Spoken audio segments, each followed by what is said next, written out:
Hi everyone, welcome back to our webinar. We are doing feline lower urinary tract disease today, and it will be hosted by one of our lovely vets, Dr. Anita. If you have any comments or any questions throughout, please just pop them in the chat box and we'll get to them at the end. But I hope you enjoy watching. Thank you. Hello everyone, I'm glad that we can finally do the webinar, and today's topic is feline lower urinary tract disease. Please let me know if I'm audible or if there's any break in the video that is streaming. Please mention in comments.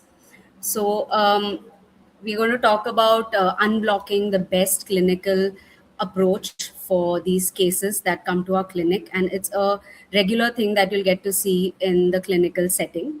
Everyone must have seen a case of a blocked cat or any cat with a urinary disease. So what is FLUTD? It is a syndrome and not a disease. It involves the bladder and urethra, and it's one of the most common reasons why the cats present with urinary signs. So what are the signs? Basically, this is conveyed by the client or the owner.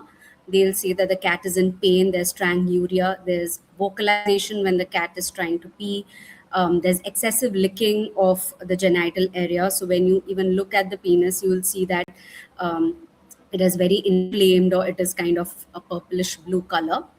Also, about urination, the cat would be peeing small amounts frequently. Usually, they'll pee outside the litter box. A trained or a normal cat who pees in the litter box will be peeing all around. When you look at the urine, there'll be blood in it. There'll be hematuria. It could be turbid. It could even be smelly at times. And obviously, you will see changes in the cat's behavior. It will be a little more aggressive or irritated because of the pain. There'll be inappetence. It will stop grooming. In worst case scenario, the cat starts vomiting. So these are the signs that you get during the history, or you can just check the cat's urine and find out. So there's a nice thing called as a feline grimace scale, just to show cats can express when they are in pain. So you have to check the position of the eye, position of the ears, and of the muzzle or the whiskers. So when you look at these three things, you can score them. And if this score is above 4, in this case, then you would have to start with analgesic. So you can always use this feline grimace scale to find out if your cat needs analgesia. The causes, the most common cause is FIC, that is feline idiopathic cystitis. It can be even urolithiasis. So that is most of the times you will see true white urolithiasis. They can also be urethral or mucosal plugs. And in some cases, you might get urinary tract infections, which is causing FLUTD. And in rare cases, it will be neoplasia. So, what are the risk factors? Most commonly seen in male and neutered cats, but as in humans nowadays, everything is related to stress, it's related to lifestyle changes. Similarly, in cats, if there's an indoor lifestyle, if the cats are obese, if the cat is very stressful, all these things can lead to FLUTD. Also, if the cat is not drinking enough water, is only on a dry food diet, these things can trigger FLUTD. So males between 2 to 6 years are prone. Also, if older cats are getting FLUTD, you will have to check for UTI or stones or even neoplasia. Now, how do you diagnose this? First, you'll have to ask history. You're going to get the age, if there are any stress factors, if there's any, what kind of a diet the cat is on, and any previous episodes, because FLUTD cases can be recurrent or chronic. As you're asking the history, you can do a quick clinical exam where you palpate the bladder of the cat. And if you feel it's really big and tensed, you know you've got big problems, right? Also, you can quickly look at the tip of the penis. If it's inflamed, or sometimes you see like a white plug at the tip, that means the cat is mostly going to be blocked. Again, in severe cases or in emergency cases, if the temperature has dropped below 96.6 degree Fahrenheit and the cat is bradycardic, so anything less than 140 beats per minute, you can you can say that the cat is hypercalemic, and then that becomes an emergency situation. If the cat is stable, you can collect some blood. You can collect blood even to check the electrolytes, and you can do some urine analysis. If you're able to press the bladder and get some free catch urine, you can check for crystals. If you're going to do a free catch urine, most of the times you can check for crystal urea. We have a scan code for further information on urine analysis. The scan code will lead you to our vet academy, where you can get a little more information about this. Blood tests include your basic four PCV proteins, glucose, and blood urea nitrogen. Also electrolytes. If you can do blood gas, great, because you'll be seeing a lot of acidosis. You can also do a renal function test and do a general complete blood count. The urine specific gravity might not be diagnostic, because obviously there's urine retention. It might change accordingly, but you can surely find out what kind of crystals you have. If you're doing a cystocentesis, you can very well do all the tests, and also you can send it for culture and sensitivity. Again, if the cat is stable, or if you have sedated the cat, you can quickly do an imaging. You can touch your ultrasound probe, and you'll find a lot of sludge in the bladder. Also, you can do an x-ray, not very diagnostic, but if there are stones, like I said, in an older cat. ECG is very useful, again, because when we're talking about hyperkalemia, you will see a lot of changes on ECG, like peak T waves. So you can find out a lot with ECG. Also, when you're going to treat for the same, you need to monitor ECG. So when we talk about clinical approach in the acute phase, the first thing that you have to concentrate on is pain management, right? So what kind of painkillers to use? Opioids are the best option. Anti-inflammatory, yes, meloxicam is good, but again, you have to be very sure that the kidney function is good and the cat is not dehydrated. So you can use anti-inflammatories if the cat is fine. You have to relieve the urethral obstruction. Either if it's a mucosal plug, you can just massage the penile tip and kind of get the plug out, or you'll have to catheterize. If it's a blocked cat, you'll have to hospitalize the cat post catheterization. Now, these are in acute phase what you're going to do, but in long-term management, we'll talk about it later. But you can obviously start with increased water intake, prescribe urinary diets depending on what kind of crystals you found in the urine. Weight management is important, stress reduction, and environmental modification. Another very important thing, if you have attended the previous webinar on antimicrobial resistance, we usually rush towards using antibiotics in these cases because there is a lot of sludge, or there is grits and things like that. But antibiotics are not, most of the times not, like 9 out of 10 cases do not require antibiotics, because feline idiopathic cystitis is usually a sterile cystitis. But in case you can obtain a cystocentesis sample, you can send it for culture and sensitivity, and if it requires, you can start antibiotics.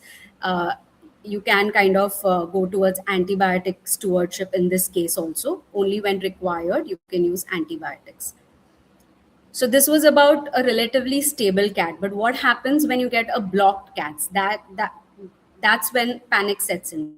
So the first thing, again, like in acute phase, you'll have to start pain medication. There are a lot of options for sedation that you can use, but the main ones is opioid plus a benzodiazepine. So butorphanol plus diazepam, or buprenorphine plus midazolam is fine. You can use ketamine in certain cases. Again, you have to make sure the kidney function is proper, because it can damage the kidney. And if you're using, you have to use at a lower dose of 1 mg per. Follow up with propofol, because that will be required to induce or maintain an anesthesia. And every patient, you'll have to follow a different protocol depending on what other comorbidities the cat has. Using coccygeal epidural is very, very effective. You can watch videos on how it's done. It's quite an easy procedure. you can use lignocaine for this purpose. Again, painkillers like gabapentin and tramadol can be used, but mostly used after unblocking the cat. Tramadol, as we know, as a tablet, if you give it, it's very bitter for cats. So try to use these gelatin capsules so the cats don't feel the bitterness. But also, you can add in gabapentin, which gives good relief to the cats. Now, pain is controlled, sedation is given. Next, you have to start with fluids. Fluids is the only thing that is going to improve the perfusion and hydration. It's going to reduce the azotemia and going to reduce metabolic acidosis, right? So first you can start with a bolus dose of 10 to 20 ml per kg given within 10 to 15 minutes. Then you can follow up with twice or thrice the maintenance value. So what fluid to use? Normal saline is good, but also Ringer's lactate or RL can be used. Initially, there was a thought saying that RL or Ringer lactate does have a slight amount of potassium, but studies have shown that that amount of small potassium does not affect the potassium levels of the blood. It won't worsen the condition. That's what they say. So be free and use RL or normal saline, and fluid therapy is very, very important in these cases. Electrolyte management, again, very essential. If you've got a blood sample, please run it for the electrolytes. And if you feel the potassium levels have gone about 6.57, you'll have to start calcium gluconate because you have to protect the heart. Hyperkalemia can cause severe problems with the heart and lead to cardiac arrest. So you can give calcium gluconate. This is just going to protect the heart, is not going to reduce the amount of potassium. Whereas dextrose and insulin, this combination pushes the potassium back into the cell. So it goes intracellular. So this is something that can be used to get the hyperkalemia in settled. So you're going to first give regular insulin IV, and then you're going to give dextrose 50% in a diluted manner. So the doses are mentioned, you can read later. So when you give this, the potassium is shifted into the cells and you will see the potassium level has reduced. But in this case, it's very important to monitor the blood glucose level at regular intervals, every hour or so. And this will last for 4 to 6 hours. But again, this is not going to reduce your blood potassium later. Obviously, it's going to come back as higher. So what you have to do is you have to unblock the cat. Only then your problems are going to be solved. So this is just to stabilize the blocked cat, but unless you unblock the cat, you're not going to get any results. So talking about urethral catheterization, it needs very heavy sedation, or most of the times it will need a general anesthetic. Now, for unblocking the cat, first you have to make sure that you follow all aseptic procedures, and the area is clean and the cat is stabilized. You've given proper adequate sedation and analgesia. You have an assistant to help. Equipments required would be a sterile Tomcat catheter. Lease catheter is fine for unblocking. Sterile water to flush. You can use even a water-based lubricant, a local anesthetic that you can put. Scrubbing would be required, so antiseptic solution, all these things. Extension tubing, so you can connect it to a bag to see the urine output and things like that.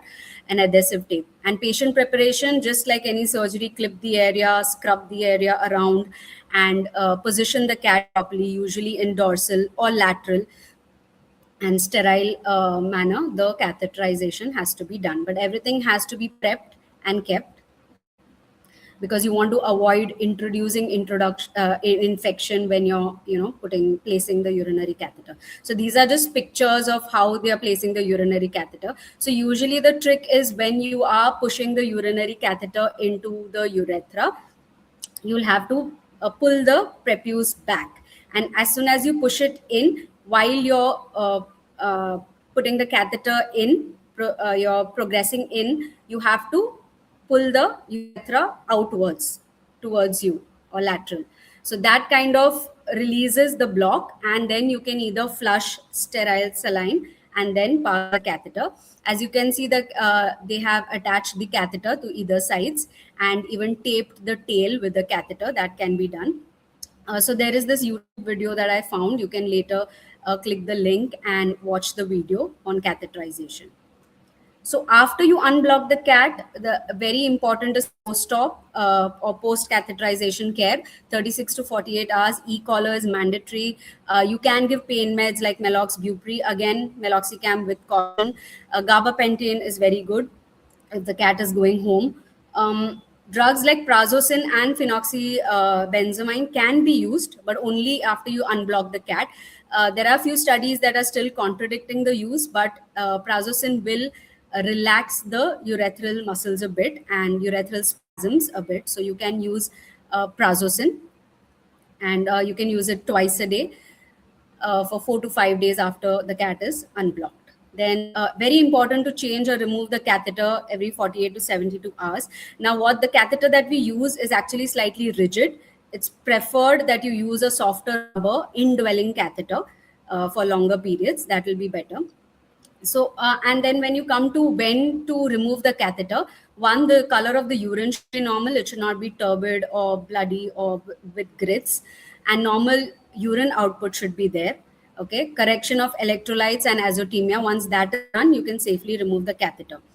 One thing that happens is something called as post-obstructive diuresis, where the cats kind of urinate excessively. Again, due to that, the cat can get dehydrated. There can be electrolyte imbalances. So make sure there is no diuresis before you remove the catheter. So what happens if you're unable to catheterize? So first thing you can do is you can attempt cystocentesis, and you can send the sample for culture and sensitivity. It will also relax the bladder and sometimes make unblocking easier. But also like for relief of making the bladder size a little smaller, you can do cystocentesis, and immediately you schedule a perineal ureterostomy. So the perineal ureterostomy or PU surgery is recommended for blocked cats that cannot be unblocked, or cats which have recurrent FLUTD or are getting blocked or getting FICs very regularly. You can recommend this procedure. So it's relatively simple, but it is complicated in terms of suturing. So we just kind of, the procedure is mentioned, and there is a YouTube video that you can later watch on how it's done. So what we are doing is we are just cutting the urethra on dorsally to make a wider opening, which is called a stoma, and the edges of the urethra are stitched to the skin directly. Okay, so the main thing is you'll have to use a monofilament, that is DS40 can be used, and they recommend interrupted suture pattern, but you can also use interrupted suture patterns cranially and caudally, and all throughout you can use your continuous pattern, but you have to make sure that there are no gaps which can lead to urine leakage and cause urine burns around. So it has to be made sure that it's done properly. And once this is done, there is a wider opening. There are less chance that the cat will get blocked again. So long-term management, you will have to increase the drinking capacity of the cat or offer it more fluids. You have to maintain the weight. You have to maintain a stress-free environment. You can start diets like Stew-White diet, and you can also offer more of wet food. That also helps in regulating the water, regulating the hydration. So this is something new. This is like how there is environmental enrichment. It's called MEMO. Okay, so multimodal environmental modification. So you have to provide multiple resources to a cat. So the rule of thumb is number of cats plus one, whether it is litter tray, water, or food bowls, right? Environmental enrichment with toys, scratch poles, hiding areas, higher areas. Cats like to sit on heights, so you can do that. And even sometimes pheromones, catnip can help, right? Before you, so the first thing would be environmental enrichment. But if the cat is still very stressed and keeps getting stressed, you can use certain tricyclic antidepressants, but that is not the first line of treatment. Mental stimulation would be outdoor viewing, and get some more toys. And owner education, very important. So when a cat is neutered, you have to tell them to maintain weight and the diet and things like that. So the owner is more educated about it. So in this way, once you follow this environmental enrichment, most of your problems get solved, and you can actually avoid or prevent FLUTD from happening. Thank you. Thank you so much, Dr. Anita. That was really informative, and it's an issue that when I was with you in India that I saw a lot. There's a lot of blocked cats, a lot of cats coming in with FLUTD. So it's a big problem that we should be addressing. So thank you for telling us all about it. If anyone has any questions, please pop them into the comment section, into the chat, and we will get to them straight away. But we'll hang around for a few minutes just waiting on those. In the meantime, I was just wondering, once you've got the catheter in and it's all fine, would you then flush a lot with a lot of saline to sort of try and get rid of anything that's in the bladder? Yeah. So flushing is very important. You keep flushing till you get a clear urine. And even if the cat, the next day also, when the catheter is an indwelling catheter, you'll have to flush the bladder. You can check the urine before you start flushing. Obviously, you can check it for crystals, or you can check the specific gravity the next day, not the day that the cat is unblocked, but the next day. And flushing would really make sure all the dirt and the gunk is come out from the bladder. So flushing would be very, very important. Thank you. Yeah, that makes sense. And how many times roughly would a cat come to you blocked before you started recommending to the owner to go for a PU surgery?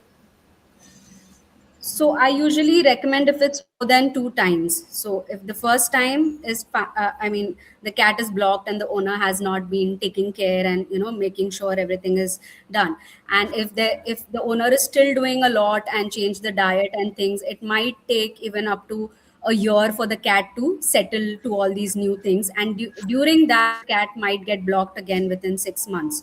So it would be great if after 2 episodes, we can recommend perineal urethrostomy. Again, while catheterization, I would recommend not to force it too much, because people somehow want to get the catheter in, so they are like doing their best, but at the same time, they don't realize that they are damaging the urethra, and this can actually cause strictures. And if you're doing it for the first time and you've done it very aggressively, you've caused strictures, then your only option is again perineal urethrostomy. So when you're doing it for the first time, be gentle, be patient, keep flushing, use proper muscle relaxants, and then do it, because it might be iatrogenic if you're causing the strictures.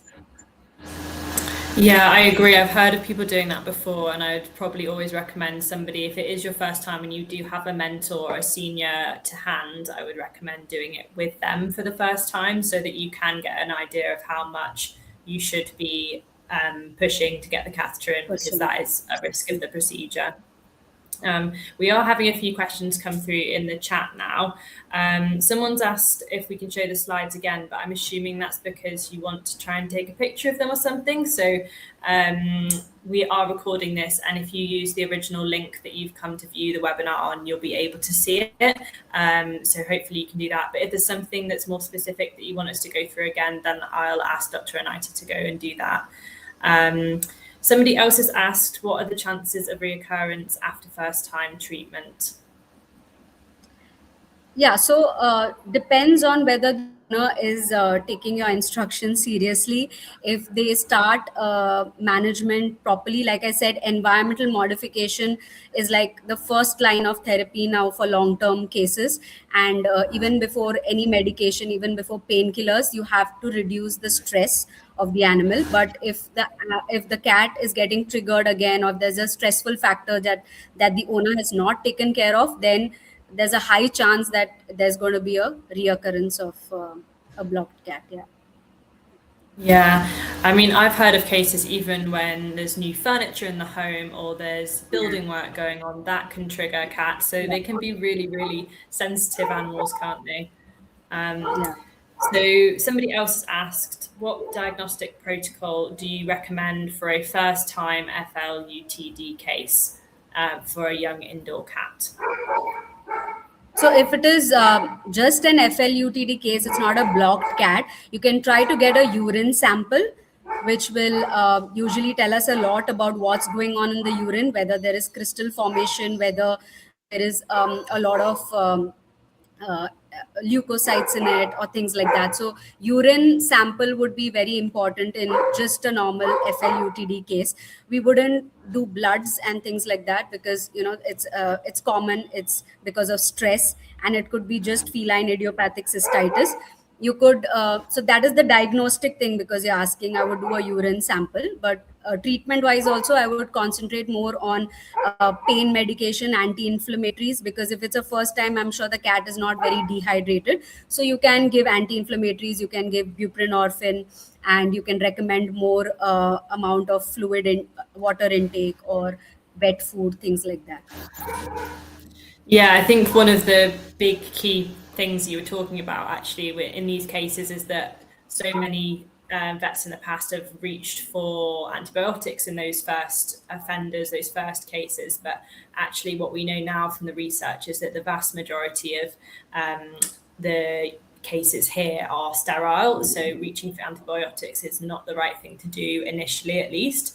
And if you are wanting to reach for antibiotics, you really should be using a culture and sensitivity first, which I know is a big shift in approach, but I think that's really important to listen to Dr. Anita when she says that, because it's really, really key to be good antibiotic stewards. And if you're ever worried about whether you should or shouldn't start antibiotics, the BS-AVA poster is a really brilliant resource for that.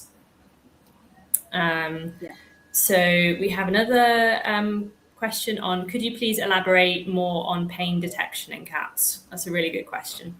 Yeah, I think I'm really happy with that question, because people do need to realize how to measure pain scores. Even in dogs, it's important. In cats, it's a little different, because you can find out by their facial features most of the times. So there is the thing called grimace scale that I spoke about. So you observe the cat. So you have to see the position of the orbit. Usually, if they are more elliptical or if they are more round, you have to check the ears. The ears are usually perky and up. If they start falling down, then the cat is in pain. Also, the muzzle, usually it starts drooping, or the whisker starts drooping. That means the cat is in pain. Again, the neck position. The cats usually hold the head higher than the shoulder level. But once the cats get more painful, they start putting their heads lower than the shoulder. So all these things can lead you to finding out the score. So each unit is scored, right? Whether it's absent, moderately present, or present. And then when you total the score, it should it'll tell you when to start the analgesic treatment. So it's given in the chart. You can try. There is also, I found a very cool app on the phone, Grimace Scale app. So you can actually click pictures of the cat, and it tells you you have to just fill in how each the eyes or the ears or the whiskers are looking, and it gives you the score, and it tells you whether you need to start a analgesic treatment. So that's a really cool app. Yeah. Oh, thank you so much for that tip. I'm going to use that. I'm going to find that app. Someone else has asked how to differentiate between a UTI, so a urinary tract infection, and urolithiasis when the cat has visited first time to clinic based on symptoms and history. Okay, I mean, the signs can be quite overlapping, and urinary tract infection, again, urine analysis would be your best guess to kind of find out if even if it's a free catch, you can at least look under the microscope for crystals. Urolithiasis in cats is rare. There is more of crystal urea, like they're very, very minute. If there are bigger stones, like things like I said, in older cats, you might find the stones in bladder and in the urethra. Not the same case in dogs. Dogs, very commonly, you will see stones in urethra. But in cats, it's more of crystal urea, and that is it's fine with, again, with females it will pass easily, but with males, because the urethra is so small and narrow, it might get blocked, and then the cat cat gets blocked. So difference again would be finding out through urine analysis. Yeah, so and it's just important that you're saying this viewer said urinary tract infection is that we can only diagnose that with either seeing bacteria on the microscope ourselves or sending it for a culture and sensitivity. So it's bringing it back to that urinalysis. And I've definitely found that quite a common misconception on the urine dipstick that you can do can be really helpful for certain parameters. But it's really not helpful to to interpret the leukocytes, because even if it does show that on the animal urine and on the dipstick, that's not this. You can't say that then has an active infection. So you should discount the leukocyte section just as much as you should discount the specific gravity. So you should actually be looking at the specific gravity using a refractometer. But there are some really useful values like the protein and the blood and things like that. So it definitely has its place, but don't overinterpret the leukocytes. Yeah, I mean, because otherwise the symptoms are going to be similar. There'll be pain because of inflammation, and because crystalluria or urolithiasis is going to kind of will cause inflammation of the bladder. So it's quite similar, but yeah, like Beth mentioned, urine analysis would be the best. Yeah, and in every case, it's never wrong to make sure that they've got adequate pain relief. And they're on an appropriate diet, and that gives you a chance to sort out your diagnostics. So you don't have to do everything all at the same time, as long as your patient has got good pain relief on board and the welfare is okay. Yeah. So somebody else has asked, when do you consider a surgical approach like PU in recurrent urethral obstruction cases? So I think that was similar to my question, but yes. Go ahead. Yeah, I think that's the same answer. I'll be okay to unblock a cat twice, but it's happening the third time. Then obviously there is some kind of underlying thing. And yeah, unfortunately, if a male cat is neutered at a very, very young age, they might have a very tiny, penis and a very narrow urethra. So that also can cause it to be more like causing recurrent cases of blockage. So these cats might be more prone to getting a PU done.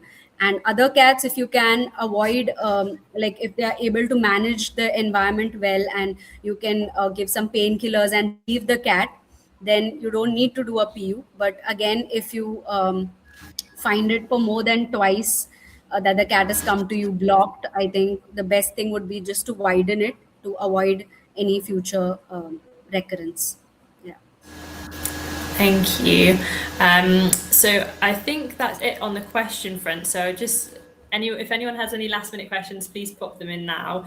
It would just be really lovely if you could give us maybe like your 3 main key takeaways, or the 3 most important things to remember about these cases, and then we can round off with that. Well, for me, the first thing that I see a cat when it comes to me, if I feel with the history, if there are signs of anything urinary, or if it's unable to pee well, I would immediately start pain medication. That is what usually people don't pay attention to, and then they wonder why the cat is so fractious, or why is it so acting so crazy. I think it just needs good pain medication, and the cat will be a little better. So pain medication is there. Then the second one would be be very, very careful while passing a urinary catheter. I've already emphasized on that, because we get a lot of cats, unfortunately, with multiple attempts of trying the urinary catheterization, and it's just the first time that the cat has got blocked, but it comes in such a state that we don't have any other option but to go to put it under anesthesia for perineal urethrostomy, which is sad for the cat. But again, the results are quite good, so we don't mind doing it. The only thing is, it could have been avoided if we didn't kind of traumatize the urethra in the first place. And the third thing would be the memo, the multimodal environmental modification technique, which you can completely avoid this situation. And like I said, it's a lifestyle disease, so if you can, together with your cat, you know, kind of maintain a good lifestyle, and make sure your cat is active, you are active, so that kind of a thing will surely avoid these kind of cases in the future. Perfect. Those are some really good key points. Thank you so much. We did have one last minute question, which says, should we conduct ABST?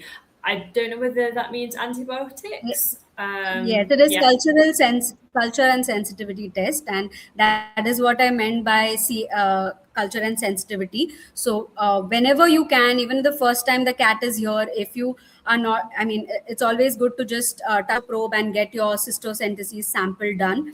Either if you haven't sedated the cat is very friendly, you can still attempt that with some painkillers. If you've sedated the cat, that's the best option you have, best time that you can take a cystocentesis sample, and that will be very, very important to actually tell you whether to start antibiotics or no. Because if it is required, yes, it is required. You cannot like think that okay, it's not I've been told that you should not use antibiotics, but what if it was a severe infection and you know the cat will get a systemic infection? So it's always better to do an ABST whenever you can. But again, a urethral, after catheterization, sending the sample, or doing a free cat sample and then sending it, that might not give you best results, or it might give you um, positive results, like there'll be some kind of bacterial growth and you'll misinterpret that and start antibiotics. So always a cystocentesis sample would be best to send for ABST. Yeah, absolutely. And yeah, there are rare cases where there are infections. So absolutely, you're right. Like we should be starting antibiotics if there is an infection, if we've proven there is. But like Dr. Anita was saying, that the vast majority of cases are sterile, which is very different from our dog cases. So it's just really important to be aware of the latest research and the latest protocols, and trying to use antibiotics only when necessary.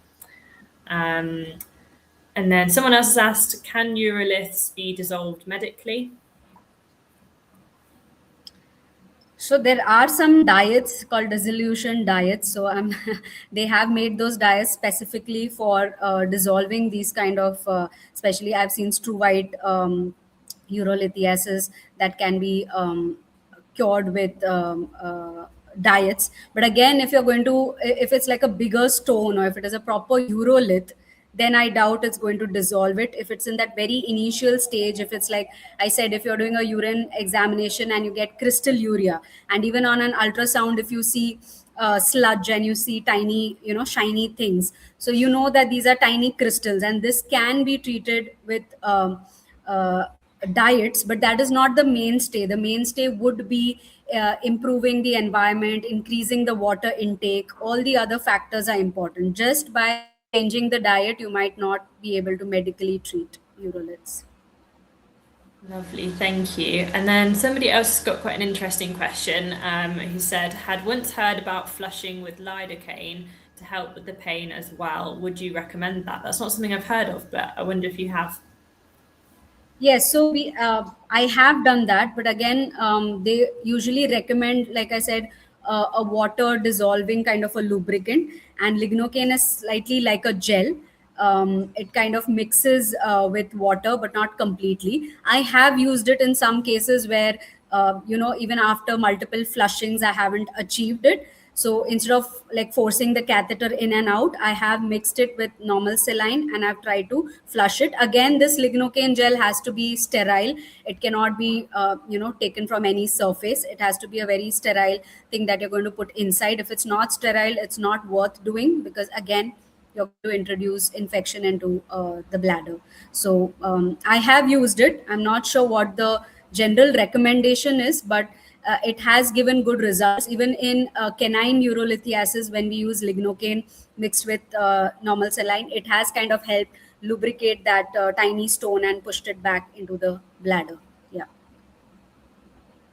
Yeah, I think that's something that I'll definitely be looking up and researching, and maybe there is a paper, an article out there that recommends it.